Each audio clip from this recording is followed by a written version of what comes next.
Well, they can expect a mind trip action movie, with a central character who goes through quite a journey and quite an arc. I mean, I want them to enjoy the originality of it. It's original on a visceral, visual level. There's set pieces and action that no one's seen before, and I hope that they enjoy it, on a deeper character level too. There's I think a lot of interesting ideas in the movie and a lot of emotional thought that went into the sculpting of these characters and the way that the actors portrayed them.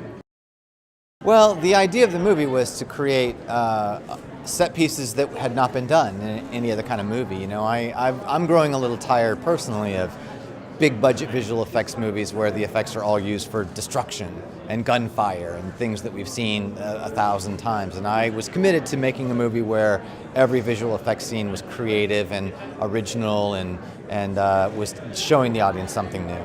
It's very cutting edge, and there's a lot of things in this that we couldn't have done 5 years ago. There's a lot of stuff that we couldn't have done 6 months ago because it was created for this movie. There were things that we would come up with, and I would say this is what it needs to be, and there was no visual effects software that could create it, so they created it. And whenever you're inventing things for the first time to achieve a specific effect, that's a good sign.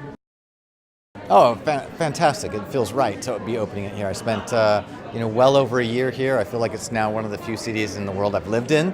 And we made good use of the location, and the crews here were amazing. It was great to shoot here, so it's only right that we're showing the movie here.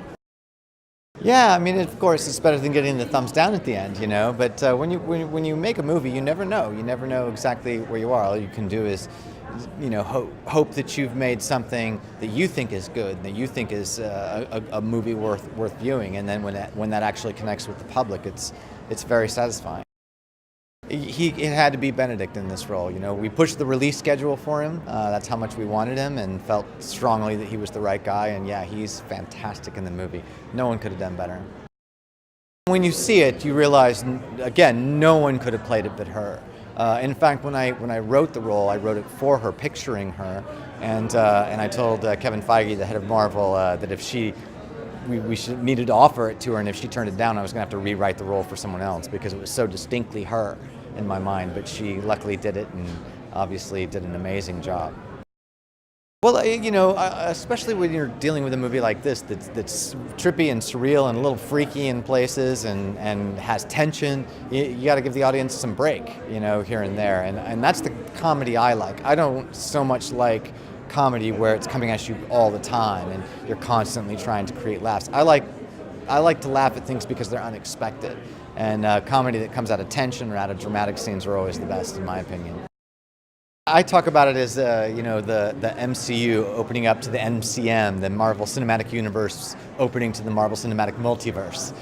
So we're literally creating new dimensions within which characters can exist and move and fight, and sometimes there's malevolent beings in those other dimensions. So the comic did that. Doctor Strange introduced a lot of paranormal and supernatural elements into the world of the comics, and we're bringing other dimensions and magic and extra dimensions.